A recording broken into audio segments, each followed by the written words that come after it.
want to thank again all my friends at the National Gallery and CASVA, especially Elizabeth Cropper for her invitation, Teresa O'Malley for her guidance, Elise Ferron for her help.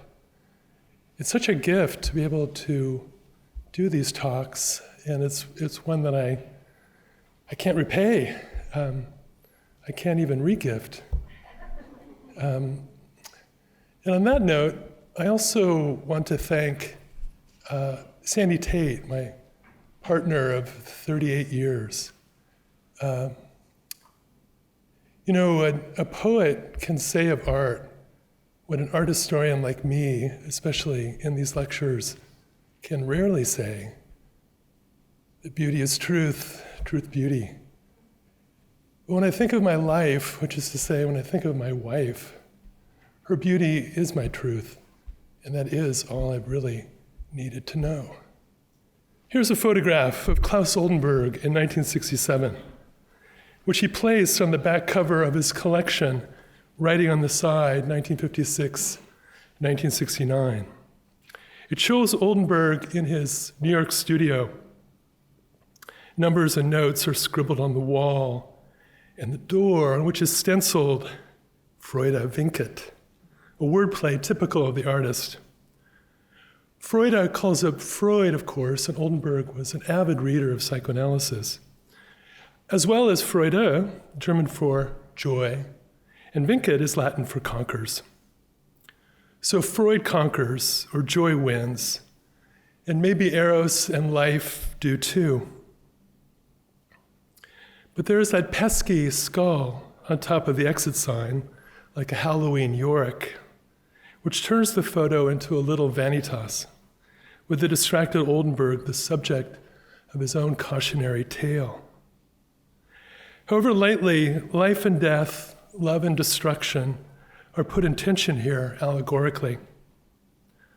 My thesis for today is that Oldenburg seeks to turn the latter toward the former and to use both to recharge the aesthetic. That is the primary motive of his positive barbarism. However, Freude, joy, does not always win in Freud, nor does it in Oldenburg. Soon after Oldenburg moved from Chicago to New York in June 1956, the 27-year-old wrote this promissory note: "My art strives for a simultaneous presentation of contraries. It would proceed in this way, too, in a series of grand symbols that contrasted with one another over the first decade of his mature work. First, the street, briefly the beach, then the store, and finally the home. Whereas the street, which opened in early 1960, staged an urban world of destitution and death, the store, which appeared in late 1961, explored the opposite themes of abundance and eros. Here, everyday commodities and combustibles were reshaped as though by bodily drives. Death returned in Bedroom Ensemble, which developed in late 1963, but in the different guise of decor, of style as reification. Oldenburg then pivoted again to his soft sculptures, which challenged all things hard and fixed. Not only did he thus proceed by way of contraries, themes of death and sex, qualities of rigid and pliant, but in doing so, he demonstrated that each term calls out for its other. Motto, Oldenburg declared in 1963, "Things are best if come by from the other side, from their opposite, such as meaning from non-meaning, relation from non-relation." This relational way of working is not only dialectical, but also psychoanalytical in orientation, governed as it is by this premise: I would like to show, Oldenburg wrote already in the mid-1950s, that the psychical and the physical are one. Death in the street. Newly arrived in New York in 1956, Oldenburg noted his attraction to vulgar forms of expression, flawed, stunted. I like beaten, battered things, he added a year later. And related adjectives, blunt, bare, bleak, barren, recur in his notes of the time. What are my preferences in the real world, Oldenburg asked rhetorically in 1959. Present-day primitives, children, madmen, the American culturalists, in general, the bleak, gray face of things, not pastoral, modern man, citified. This is the setting for my mysticism. The street is nature for us, he added. That is, the urban environment of industrial production, consumption, and waste was his universe. Junkyard is beach, is street, is a related motto of this early period. A refuse lot in the city is worth all the art stores in the world is another. Note how different this junkyard is from the productscape of pop art, to which Oldenburg is too quickly assimilated, and how similar he is here to Dubuffet, who was indeed an initial influence, as was Céline. Oldenburg also responded to imperatives within the neo-avant-garde. Along with his newfound friends, Red Grooms, Alan Capro, Jim Dine, and Lucas Samaras, he was eager to move beyond the abstract expressionist painting then dominant in New York. We are just a little tired of four sides and a flat face, Oldenburg commented in 1960. I wish to destroy the rectangle and substitute the medium of indefinite form. Hence the turn of this whole group to found objects, assemblages, and happenings, which Oldenburg regarded as not real theater, but actual painting pushed into space like living sculpture. His first foray in this mode was the street, which opened on January 30th, 1960, in the basement of Judson Church on Washington Square, under the rubric, The Ray Gun Show. One inspiration for the objects that litter the street came from a book of suggestions for art classes for kids that Oldenburg found at the Cooper Union Library, where he worked as a shelver.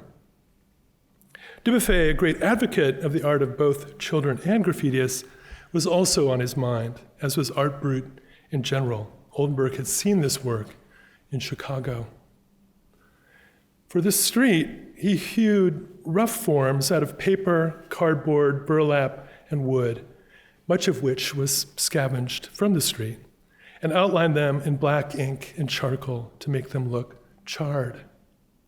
He also molded lumpen figures out of wire, covered them with newspaper soaked in wheat paste, and dribbled them with cassine and enamel. These ragged shapes lined the space and hung from the ceiling, while the floor was covered with newspapers, bottles, and other debris. This panorama of urban life included cars, an airplane, various heads and signs, a barking dog, a display window, a shoeshine man, a bicyclist, and a number of figures armed with ray guns. And yet, for all its activity, the street remained a wasteland, a post-apocalyptic world that was also a personal nightmare. Oldenburg subtitled the street A New Realism. The city is not ordered, he wrote soon after coming to New York. People and things are without differentiation. Yet rather than simply document this urban formlessness, Oldenburg exacerbated it. And this excessive mimesis is still evident in the tidier version of the street staged at the Rubin Gallery in summer 1960. Consider, for example, his mug, which is a cross between a coffee cup and a street bum, with a bandaged mess for a head, a shapeless torso for a body, and an obscene pendant that it is once penile and fecal. Although the word mug connotes the ugly and the criminal, ugly mug, mug shot, mug goes further. Its portrait of a street person as a broken thing advances a dystopian view of the city as an abject zone of indistinction between subject and object. A person on the street is more of the street than he is human, Oldenburg claimed. And the Bowery in particular is a devastated area where the people become the equivalents of, say, a rag on the street. However, rather than retreat in disgust, he identified with this condition. One of his avatars during this time was the ragman. For Baudelaire, the rag picker was a figure on the margins of capitalist economy who was able to find value even in refuse. For Oldenburg, the ragman was simply a rag, man reduced to refuse. Other avatars in the street, such as the death head street chick, you see her in the middle, also evoke the city as a place of bare life. And this dark vision runs back to his first days in New York. What our civilization is an old, unshaven man with an open mouth, whose legs and arms have been cut off, whose tongue has been cut out, whose ears have been cut off, whose eyes have been cut out, who drools as he rolls his way along the asphalt. This is the same being in extremis that the positive barbarians of Walter Benjamin took up, the naked man of the contemporary world who lies screaming like a newborn babe in the dirty diapers of the present. The city at large is the setting of everyday agony for Oldenburg. The street is death. Here, the new realism of the street shades into a winter allegory, which Oldenburg acted out at Judson Church in a series of performances titled Ray Gun Specs. The first of these happenings was Snapshots from the City, which Oldenburg termed a psychasthenic spectacle. Psychasthenia is a technical word for a neurotic breakdown, but it can also signify an utter dissolution of the human subject, and this is what Snapshots seem to stage. The performance included Samaras, Patty Muka, whom Oldenburg married in April, and Oldenburg strewn with rags. Muka, as the street chick, wears a primitivist Dadaist mask, and Oldenburg, as the beggar, dances wildly, convulsively, a cross between a shaman and a psychotic. As Oldenburg wrote, these were only fragments of action, immobilized by instantaneous illuminations. And these flashes, the snapshots of the title, were intended to make the viewer convulse as well. To perform the everyday agony of the city in this manner was to do a few contradictory things at once. First, Oldenburg saw the street as an anti-bourgeois, anti-capitalist cabaret, and the happenings as a form of mime. Again, this points to a strategy of mimetic excess, one affined with the Cabaret Voltaire performances of Zurich Dada 50 years before, that aimed to intensify the effects of the city filth, the evils of advertising, the disease of success, and popular culture. I am a moralist, Oldenburg commented in language that recalls Hugo Ball, the first ringleader of Zurich Dada. I would say, face yourself, even if it means destruction. Yet this excess also worked to defend against these conditions. And sometimes in the street, his ragman did assume the apotropaic guise of the scarecrow. This is another Oldenburg avatar. Finally, this excessive mimesis sought to transform these conditions too, at least imaginatively. Above all, Oldenburg wanted to make hostile things human. That is, to de-reify the alien world of urban capitalism and to reanimate it in other ways. The dialectical dimension of his project thus emerges, for even as the street reduced persons to objects, it also treated things as human. In its own manner, Mugg does both. Thus, as much as the street is death for Oldenburg, It is also a festival of the living object. And this festival is even more pronounced in the store. Here we glimpse his version of positive barbarism, which attempts to take bleakness as modern, to learn how to live with it, even to love it. Oldenburg offered the ray gun as a master term for this metamorphosis, whereby an object becomes, if not an animate subject, at least an ambiguous sign. He first mentioned the ray gun in November 1959 while at work on the street, and he soon placed the store under its aegis too. Of course, a ray gun is a science fiction weapon, and there is a photo of the young Klaus with his little brother Richard, who would grow up to be the director of the Museum of Modern Art, costumed a la Buck Rogers. The term is an elastic one for Oldenburg. In fact, elasticity is what his ray gun performs. Along with a multitude of objects, he applied the word to drawings, notes, posters, happenings, and spaces. Ray gun as the street, ray gun as the store, ray gun as the factory, Oldenburg exclaimed about 3 sites where objects are discovered, bought, and produced, respectively.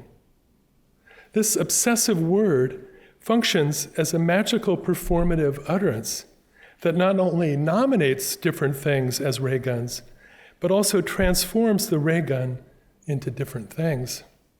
It aims to charge them all in the process, again, to make hostile objects human.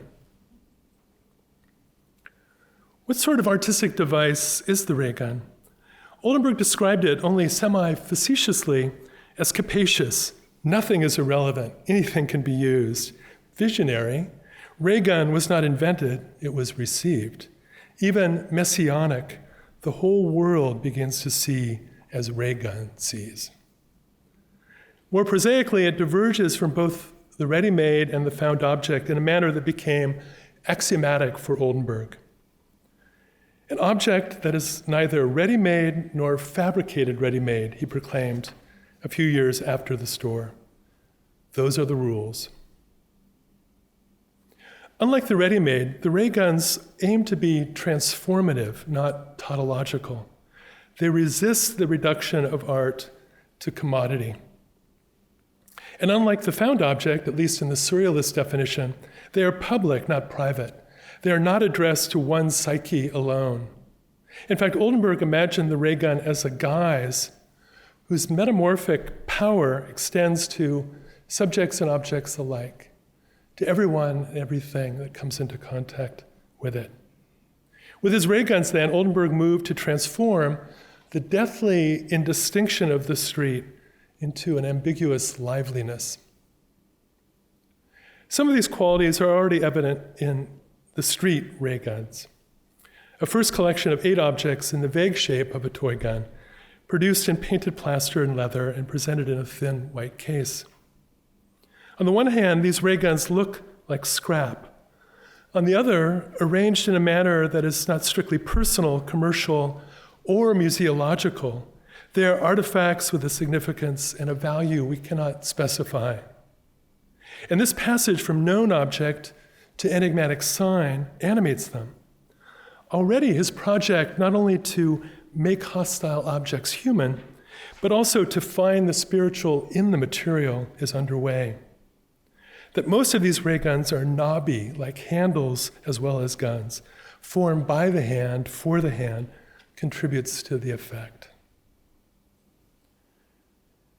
As its title suggests, Empire Papa ray gun is the object in this series. Oldenburg first dangled it like a huge hunk of meat, it is roughly 3 by 4 feet, from the ceiling of the street. Made of newspaper soaked in wheat paste, shaped over a wire frame, and dribbled with black casein, this obscene object is both an absurd weapon and a mock phallus, one that is undercut precisely because it is overblown, a deflation through inflation that became a common move in his subsequent work. Its title also diminishes by doubling. The scare quotes only compound the travesty. And its trigger, a pointy penis, renders the bulbous gun more ludicrous still. In the midst of the Cold War, in advance of the feminism of the 1960s, Oldenburg pillories patriarchy as phallic power in both public political and private domestic guises. Empire and Papa are strung up together. 9 years later, Louise Bourgeois hung her more literal version in latex over plaster. Empire Papa ray gun is also an early instance of another move characteristic of Oldenburg, which is to combine penile forms with fecal ones. Implicitly, this gesture challenges the adult order of genitality with the infantile one of anality. But there's more here. To repeat a line from my talk on Dubuffet, in psychoanalysis, the anal zone is one of formal indistinction, which is to say of symbolic ambiguity. The infant does not much distinguish between feces, penises, and babies. An Empire Papa ray gun is such a confused object, a gun that is also a penis with a handle that oscillates between testicles and breasts. It is, as Oldenburg said in another context, double-sexed. There are precedents for this ambisexuality in modernist sculpture. Although Brancusi anointed his Princess X, an abstracted bust of Marie Bonaparte, the eternal feminine, Picasso declared it to be a phallus. And in his own surrealist sculptures of his mistress, Marie-Thérèse Walter, Picasso indulged in a similar conflation of penis with nose and breast with head. Oldenburg was not above this semi-sadistic play. His woman's leg is another phallic ray gun. But again, the distinctive aspect of his early work is its mixing of the penile and the fecal, which was already active in his suite of 18 collages titled Strange Eggs. In an influential essay on the meaning of the phallus of 1958, Jacques Lacan argued that the phallus is not an object, but a signifier. In fact, it is the master signifier. It articulates sexual difference, which governs all other differences in language above all. On the one hand, Oldenburg posits his ray gun as a master signifier too. Like the phallus for Lacan, it is a copula that connects and transforms a myriad things with the magical power that he evoked in this enigmatic formula of 1963. The ray gun image in all is the symbol of the secret image function of the object. On the other hand, Oldenburg seems to mock the supposed mastery of this phallus, its secret image function, in large part through the very profusion of his ray guns. It's just my luck, he commented in 1969, that everything comes out like a prick. We're still in Empire Papa ray gun and other instances. Oldenburg pitches his phallic signifier in the place of excrement. Oldenburg spent the summer of 1960 in Provincetown, an interlude that served as an obliteration by non-city nature of my involvement with the city street. There he focused on another motif that he dubbed a guise, this one based on the American flag. Here too, Oldenburg transformed sundry objects, many found on the beach, into minimal signs. And again, he drew on popular culture. If his ray guns riffed on science fiction, his flags played with folk art, including the beachcomber as amateur artist. At the same time, he also responded to advanced painting. The flags are made out of what I take to be the basic pictographic elements, Oldenburg commented. Like the tree or the pier for Mondrian, his flag was a way both to break down a picture to its fundamental horizontals and verticals, and to complicate the opposition of figure and ground essential to any image making. high modernist ends achieved in an ironic fashion by folk art means. Clearly, Oldenburg had the recent flags of Jasper Johns in his sights too, but he troped this immediate precedent as well. Where Johns reduced a potent symbol to a physical thing, Oldenburg transformed physical things into ambiguous signs. This is the case throughout his work. The literal serves to support the semiotic, not to stymie it. The old dump flag, the title points to another source of his materials, consists of 6 pieces of scrap wood attached to a rough plank. 5 of the pieces are old dowels, one is cut in 2, set on top of each other, end to end, so as to signify the red and white stripes of the flag, while a dark block represents the blue rectangle of white stars. Cornville flag looks even simpler. Here the stripes are signified by a dirty white rectangle riddled with paint cracks, and the stars by a small gray shingle in the upper left of the panel.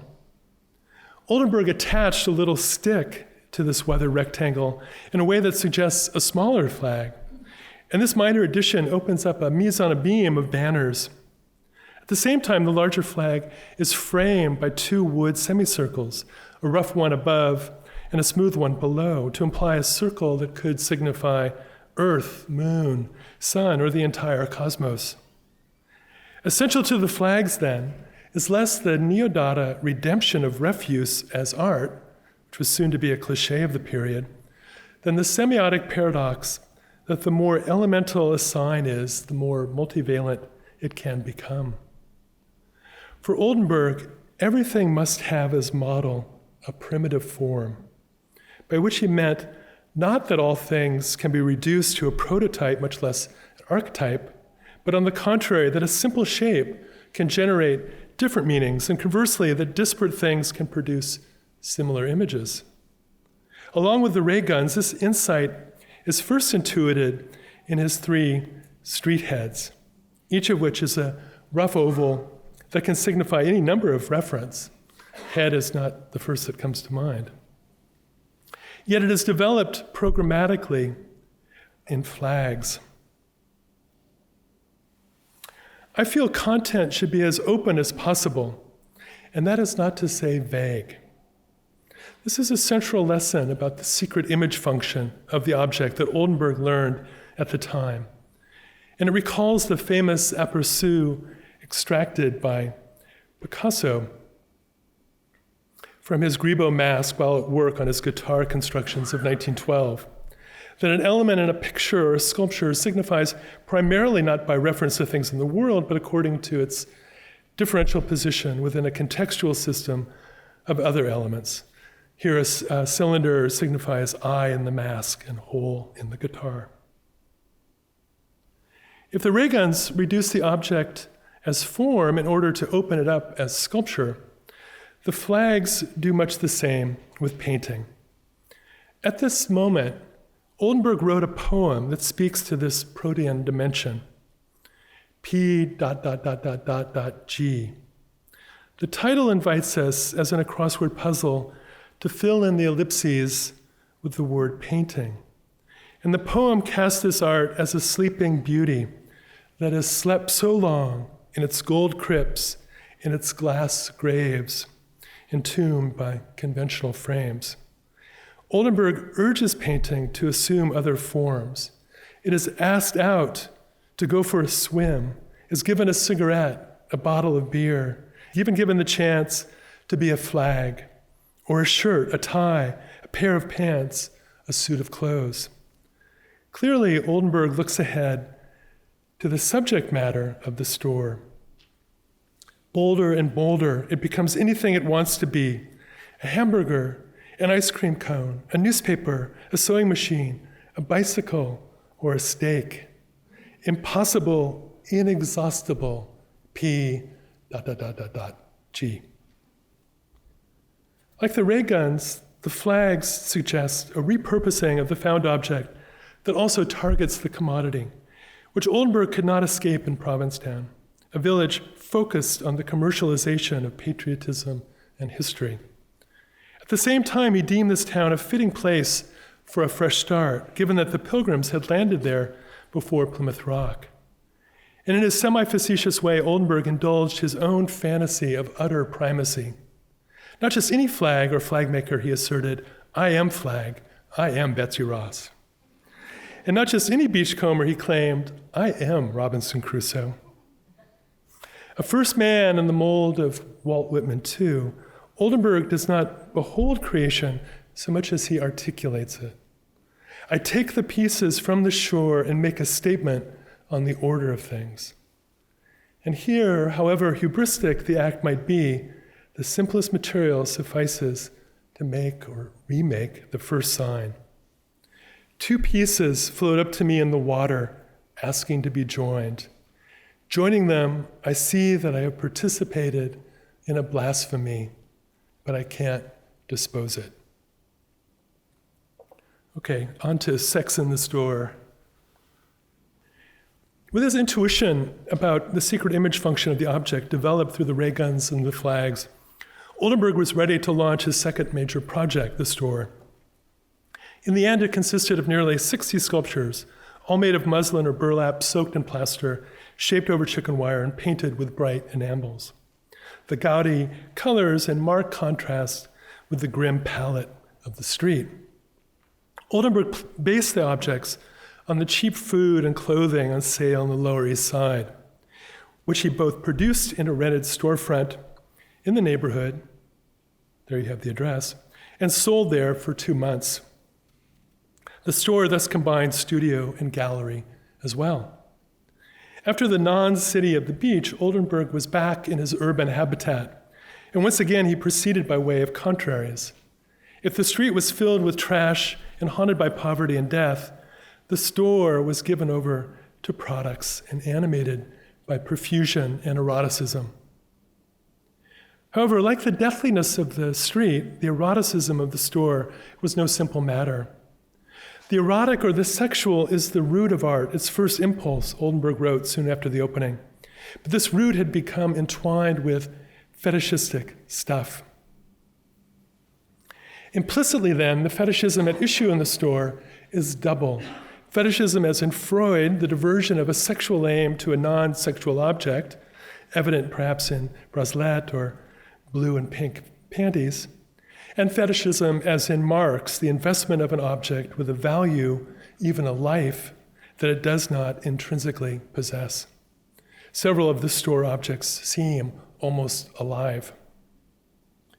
Oldenburg thus pitted the sexual fetish against the commodity fetish so as to pathologize the commercial products that make up his subject matter. Or more precisely, he compounded the two fetishisms in a way that underscored how they are already conflated in post-war consumerism, which is, after all, a system that thrives on the sex appeal of the commodity. This is less to pathologize any product than to indicate that it is given to us already as perverse.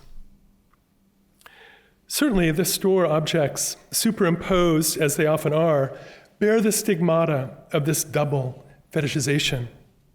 On the one hand, then, Oldenburg still sought to make hostile objects human, to reclaim a magic in materials. On the other, he revealed how these objects were already estranged, almost beyond recognition. So too, he worked both to restore the erotic root of art and to exploit the intense satanic vulgarity of the fetishistic stuff that charged it. This gives the object an intensity, and this is what I try to project. In the first instance, Oldenburg pursued this double project through a subject matter of inexpensive stuff. Cash register placed prominently in the space and price tags painted on several objects. The store tries to overcome the sense of guilt connected with money and sales. At the same time, he imbues his things with attributes, cheap, perishable, tactile, erotic, that contrast with the qualities usually associated with art, expensive, permanent, optical, detached. In spring 1961, while at work on the store, Oldenburg wrote his celebrated manifesto, I Am for an Art, which advances an active bodiliness in artistic matters, sensuous and sexual against the quiet contemplation of traditional aesthetics. And in the store, he worked to deliver on this call, to return desires and drives to art making according to the formula, art equals food and it equals sex. Oldenburg also pushed his dual project in the manufacture of his objects, which he described as an erotomystical ritual of mixing plaster and pouring. Fashioned by hand with the essential help of his wife, Patty, the store products are unique, even eccentric, in vivid contrast with the serial sameness of standard commodities. Already evident in the street and the flags, the repurposing of the ready-made and the found object is extreme here. Once again, the point is not the tautology of art as ready-made product, but the transformation of artwork and commodity alike. Through obsession, fragmentation, and combination, Oldenburg sought not only to individualize single objects, but to surprise them into a new category of thing, being even. Exactly what kind of body does the store recover for art? In various texts, Oldenburg tries out different tropes, such as the store as sex, storage, womb, breast, testicles, any containing part of the body, or the store as birth, form from cast, inside, soft cast, uterus, are all birth parallels, parodies, paraphrases. In the process, he confuses genders as well as senses. Is any term primary or even separate? Or is his aim precisely to mix and to muddle? I am for an art of kid smells, Oldenburg proclaimed in I Am for an Art. Here the store is imagined as a theater of regression, where forms are confused, the drives override all other forces, and the more primitive stages, the oral and the anal, take revenge on the more advanced ones, the phallic and the genital.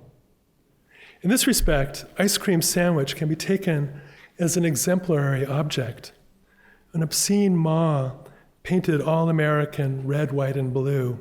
It looks like a double-sexed mouth and anus in one. Oldenburg associated the store with incorporation and evacuation. Store is cloaca. Defecation is passage, as is art at large. The act of art is symbolized by eating, digesting, and defecating. For Ernest Jones, a close associate of Freud, the prototype of art making is our infantile shaping of feces. This might be what Oldenburg meant by the first impulse of art and what he wanted to reclaim in the store. Again, in a Dubuffetian way, Oldenburg described his sculpture as poopy. Poopy is my medium, he remarked. And some of his store objects do appear less half-baked than half-digested. Residual objects pass through the insides of a body.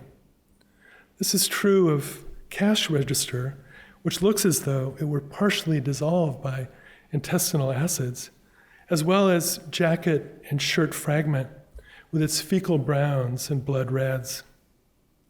In such work, the clean sheen of the commodity is complicated by the visceral viscosity of the body.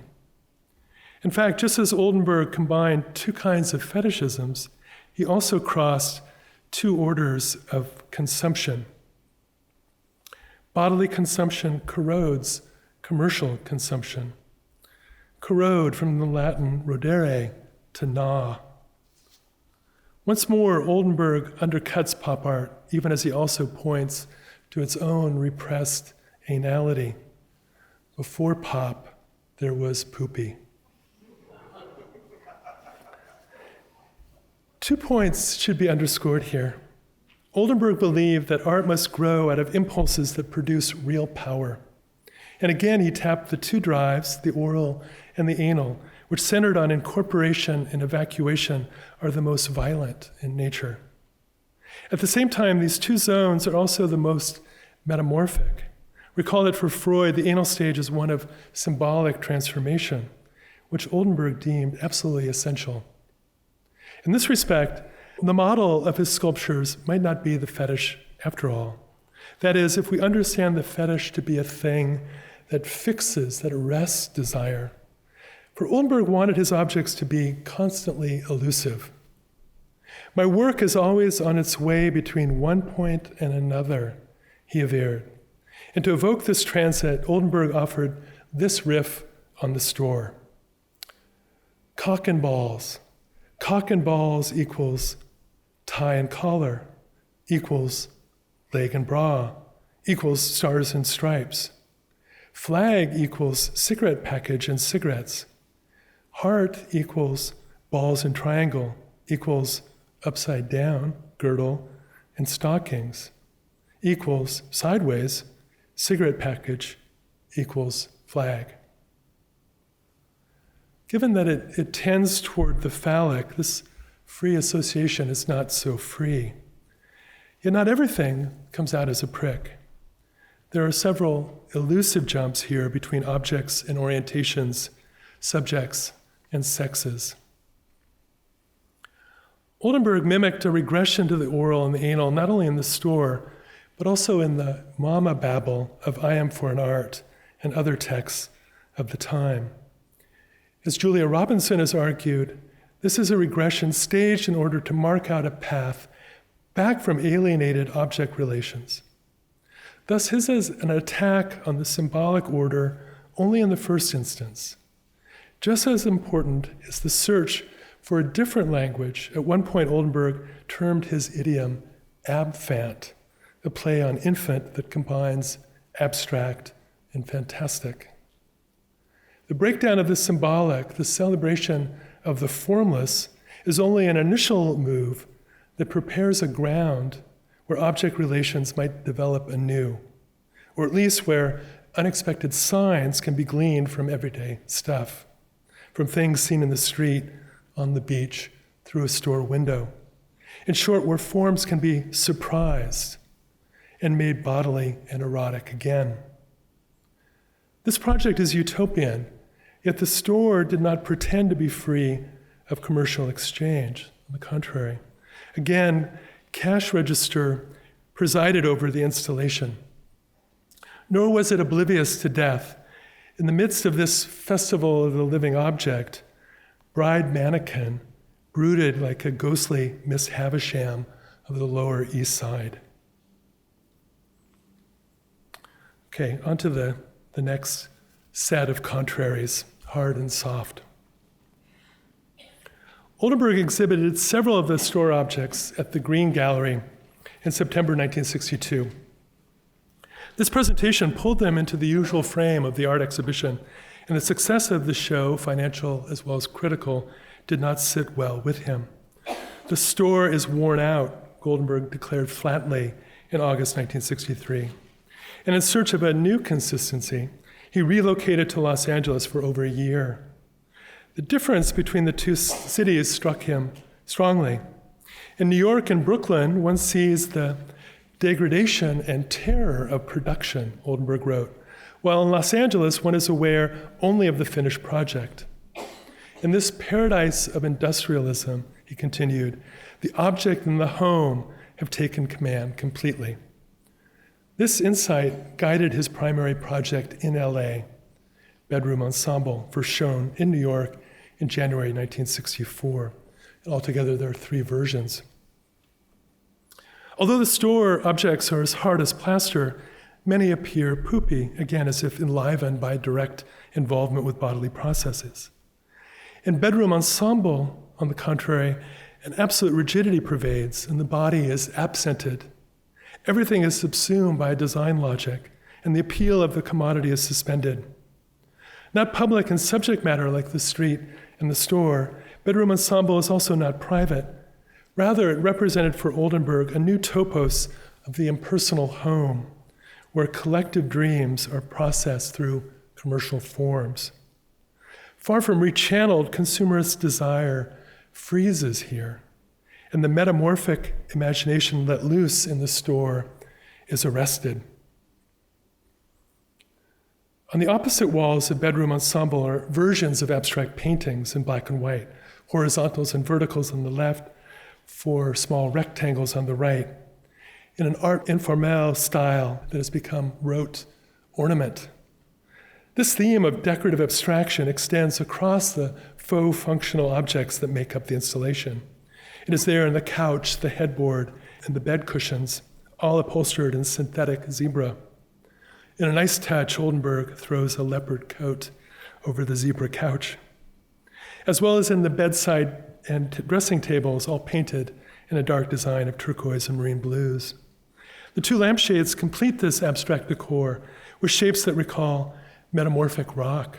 Again, metamorphosis is petrified.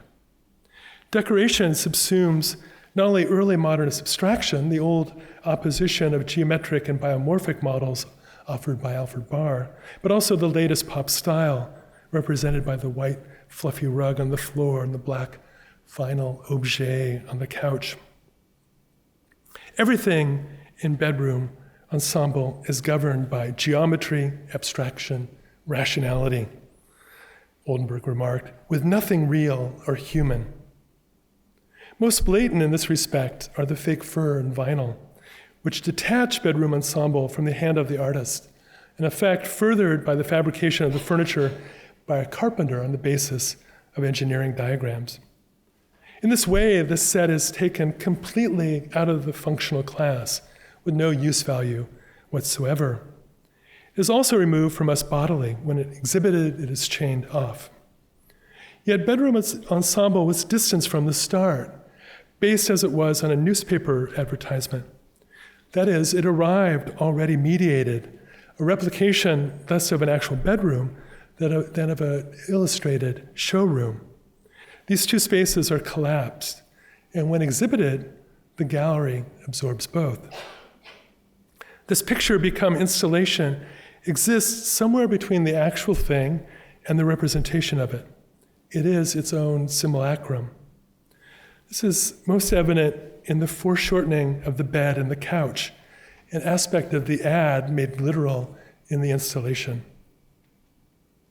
Although Oldenburg called it a rehearsal of machine style, bedroom ensemble captures a new stage in capitalist society, in which the dominant term is less exchange value than display value, in which product and ad, commodity and sign are structurally one.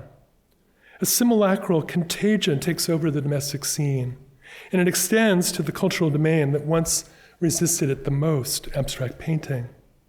In a nasty turn in the dialectic of modernist art, an all-over abstraction becomes the template for an all-over decor that spreads from surface to surface like a bacterial bloom.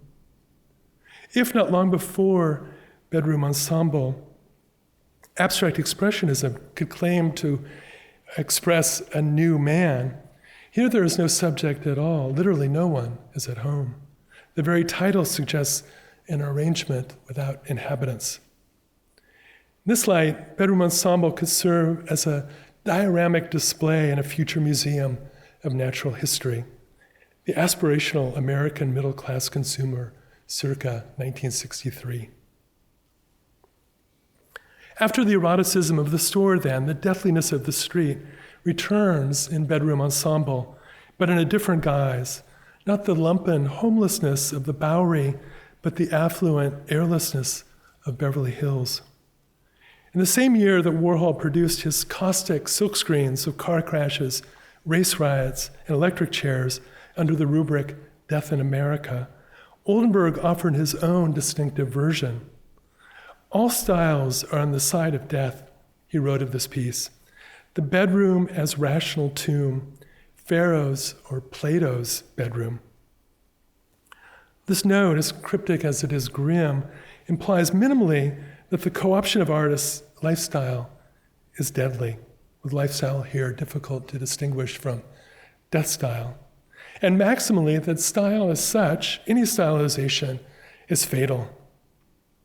If mimetic excess in the store aimed to make hostile objects human, the same strategy in bedroom ensemble has the opposite effect. And whereas the store attempted to reconnect subject and object through an erotico-mystical attraction, Bedroom Ensemble submits both subject and object to the logic of the commodity sign. It is a reified world that resists any making over. It is as though Oldenburg designed the installation as a programmatic demonstration either of the limits of his own transformative energies or of the conditions that his metamorphic art was pledged against, or both at once. Ever the self-contrarian, Oldenburg pivoted again from the rigidity of Bedroom Ensemble to the pliability of his soft sculptures.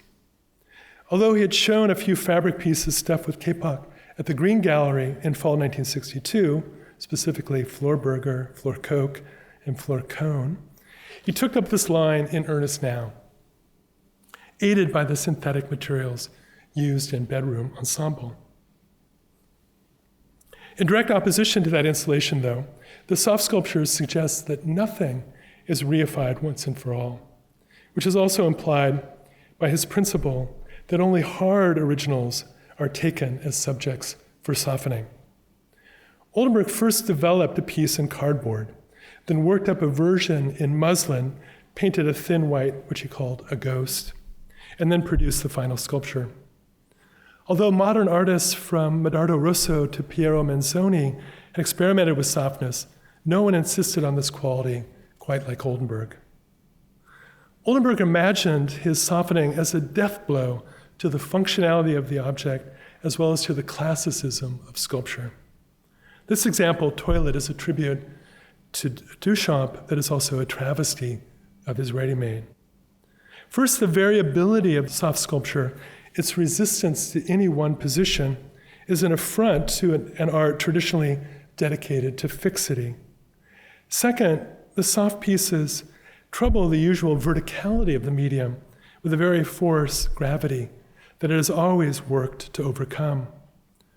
Uprightness is threatened with overturn and the implicit promise of transcendence with the explicit possibility of collapse.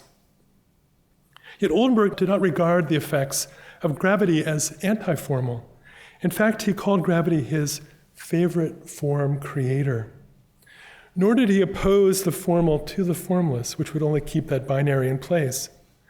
Rather, with sly humor, he once again developed a subversive medium of indefinite form in which the formal appears as informal.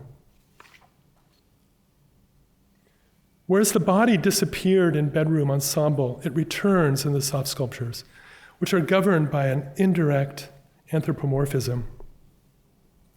The body parallels are reinforced, Oldenburg wrote, by the use of flesh-like materials, vinyl, for example, and sculptural insides, hard like bone and soft like fat. Moreover, gravity acts on many of the soft pieces as it does on many of our bodies. They slouch and sag the way fleshy humans do. More generally, Oldenburg suggests an entropy. The object is reduced to nature, left a heap, that undermines the pumped-up perfection not only of the ideal sculptural figure, but also of the shiny new commodity. They too are deflated through softening. Okay, the final section, promiscuous form. In 1967, troubled by the Vietnam War, Oldenburg wrote a short text titled America, War and Sex, in which he casts his work in terms of the struggle between life and death drives. After the alternation between the street and the store, and between Bedroom Ensemble and the soft sculpture, his thought turned morbid again. This is announced, perhaps, again, in jest, perhaps, but not really, by his ceramic Jello death masks. He calls them life masks, but at the same time, as televised deaths, both in Southeast Asia jungles and in American streets, at the same time, he once more confronted the limits of his strategy of mimetic excess. I wrestle to turn terror into form. Recall the 1967 photo of Oldenburg in his studio with Freud stenciled on the door. In Freud, joy, let alone life, hardly wins in the end. And at this moment, the skull tipped the balance in favor of death for Oldenburg. Although he treats it lightly here, this is a real fear, and he pushed back against it with his aesthetic of promiscuous form as best he could. I've argued that as Oldenburg explores such contraries as sex and death and hard and soft, he demonstrates that each term calls out for its other. This pertains to his view of subjectivity as well. I am a complex of opposites, a confused mingling, he wrote in 1959. One moment, the death wish rules, the next, the life wish. We can refer this resistance to dualism to his biography. Oldenburg was raised in Christian Science, which rejects any dichotomy between spiritual life and the physical world. But that alone hardly explains his persistent drive to combine and to transform.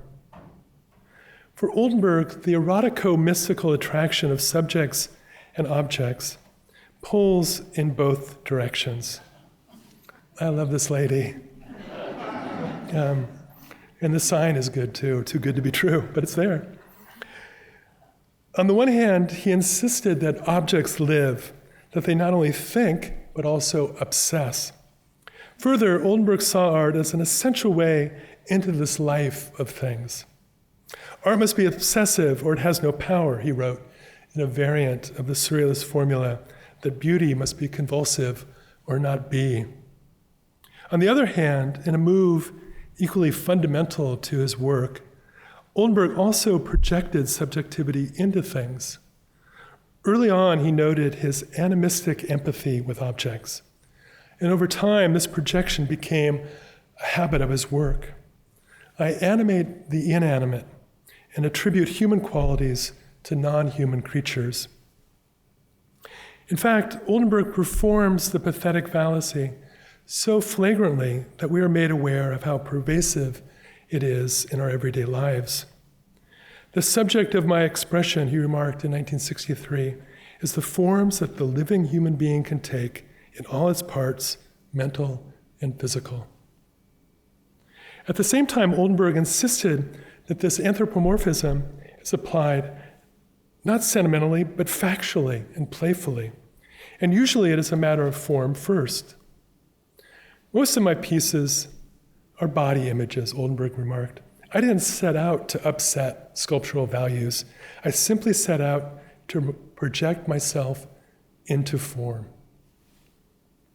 Certainly, along with metamorphosis by substitution of materials or qualities like vinyl for flesh or soft for hard, this projection is a prime device of his relentless transformation of motifs, which he calls promiscuous form. In drawings as well as in sculptures, Oldenburg wrote, the doubling, the symmetry, refers to the human body, with parallels drawn between the objects represented and the parts of the body, ears, eyes, nostrils, limbs, breast, testicles, etc. The analogies are often comic. The giant tube of toothpaste is self-portrait as an odalisque, and sometimes cruel. Oldenburg described his softened airflow engine as a 1935 Chrysler flayed as in an anatomical chart. It is not easy to see the human so contorted into the artificial and vice versa.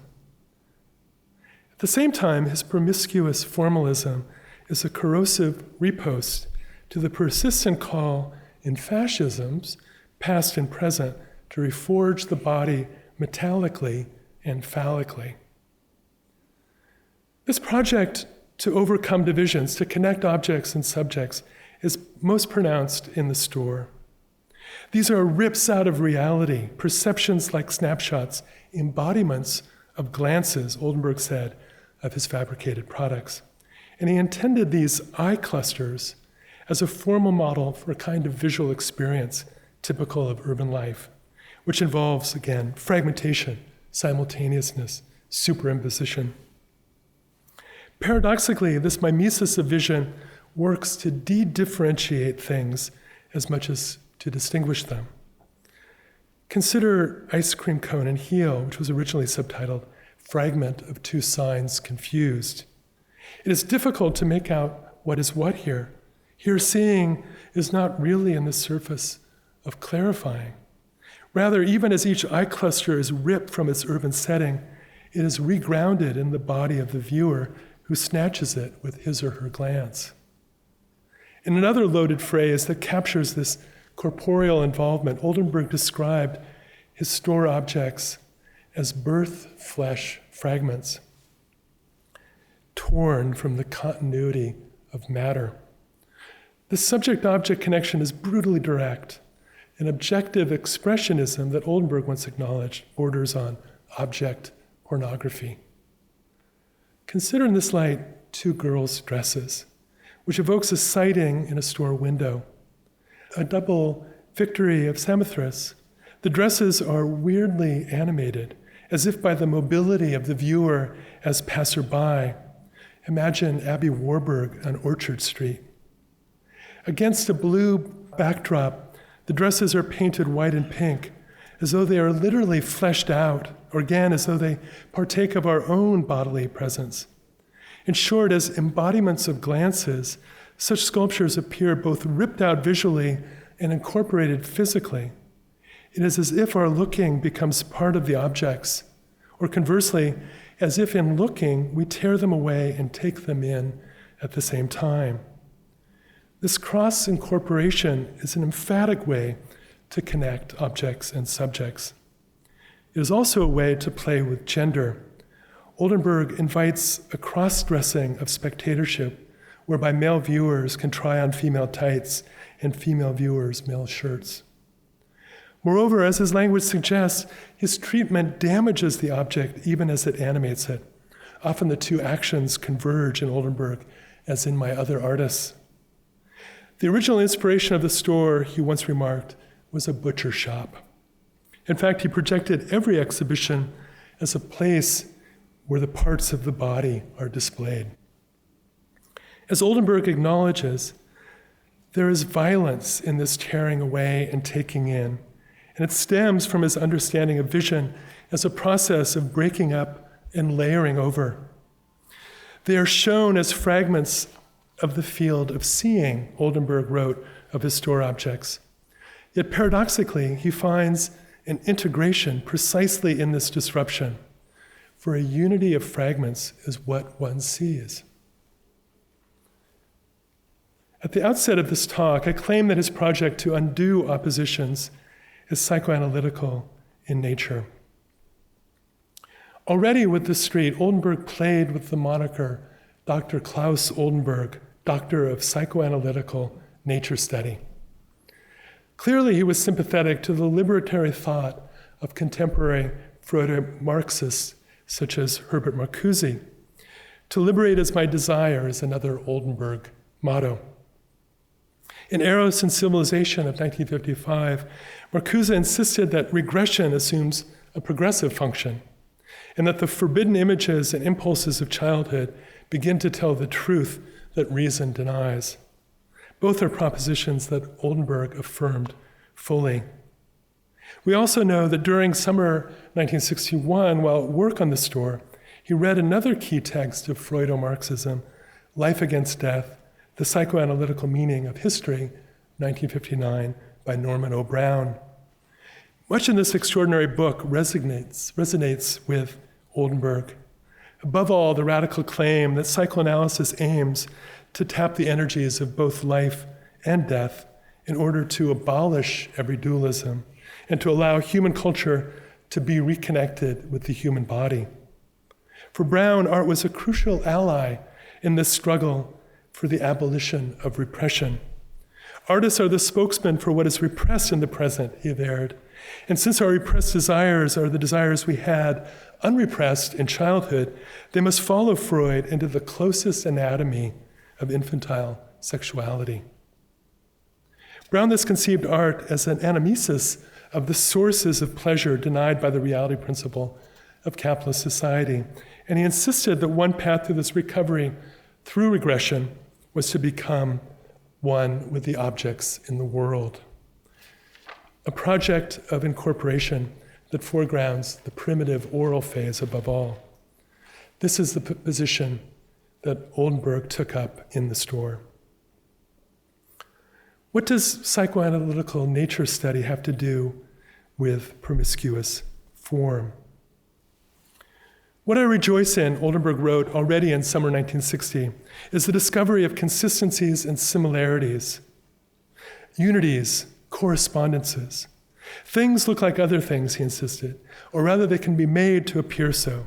That is, they can be forced into similarity in a way that compels a simultaneous recognition of dissimilarity, such that the objects in question are rendered familiar and strange at once.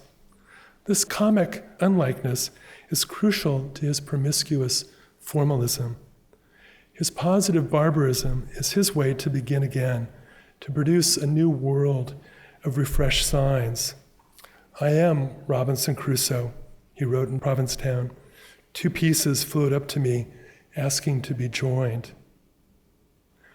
Early on, Oldenburg set a range of possibilities for promiscuous form, from identity through resemblance to affinity, and countless examples follow the spectrum of likeness and unlikeness.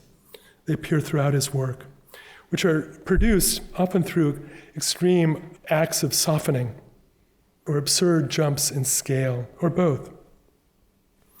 The ultimate version of forced identity is his persistent use of equals, the equal sign. Frequently in drawings and notes, he insists on formulas such as pizza equals toilet equals plug equals iron equals switch. Such equations, which are really transformations, explain his attraction to components such as light switches and electrical plugs. However, his main equalizer is the ray gun. Again, it is the phallic copula that connects all things. This magical connector can comprehend classical sculpture, great cities, even entire continents. He once said Africa is the largest ray gun. And its slogan, annihilate, illuminate, suggests how. A 1965 watercolor with this title shows a ray gun shooting equals in primary colors. The fundamental material of art, Oldenburg tells us, is jaculation. Here the ray gun turns an ice cream cone into a mouse, then transforms the mouse into a mountain, then turns another ray gun into a female leg, and so on. In all instances, the equal sign continues beyond the page, as if into the world at large. In a ray gun jaculation, which again is both destructive and creative, unlikeness is annihilated and likeness illuminated. This annihilation illumination is his vital troping of the creative destruction associated with capitalist transformation, or at least of the reductive abstraction at the heart of capitalist exchange.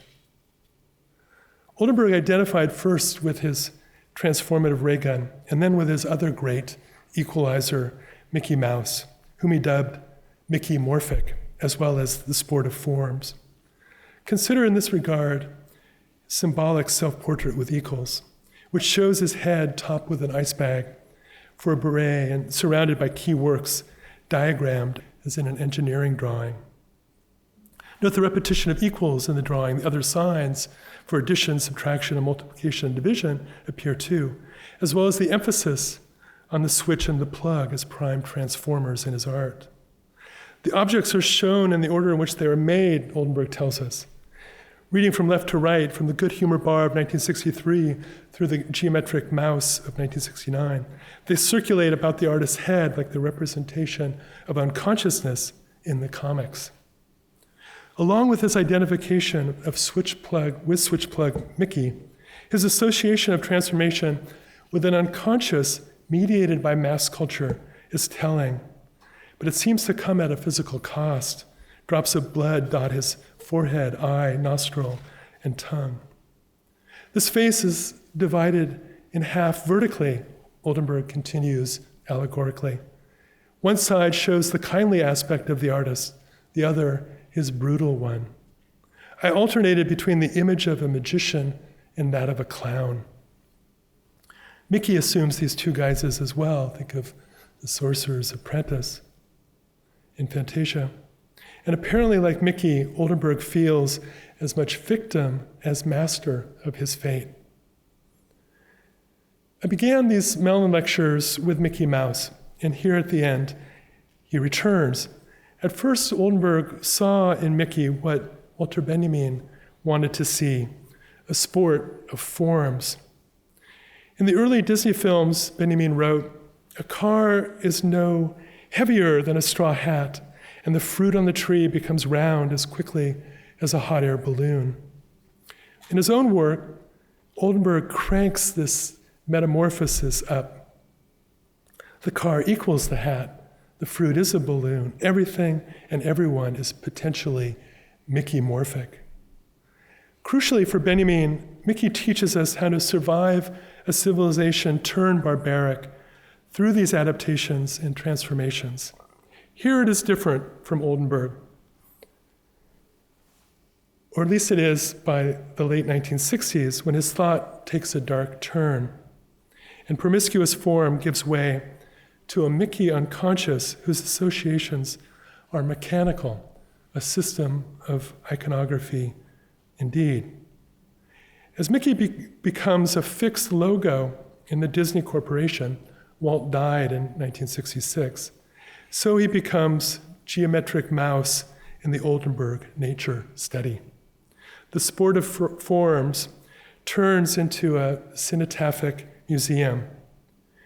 Mickey no longer resists the dark side. He becomes its mascot. This is an abrupt way to suggest that the historical conditions that prompted positive barbarism had changed, that brutal aesthetics was no match for the society of spectacle. So joy does not win here. I'd hope to conclude on a high note with Oldenburg, or at least on a light one, given that he is one of the great comic artists ever, but he's also a realist. His art, his time, our time, does not allow for a redemptive last word. Thanks for listening, and thanks for hanging in there over these talks.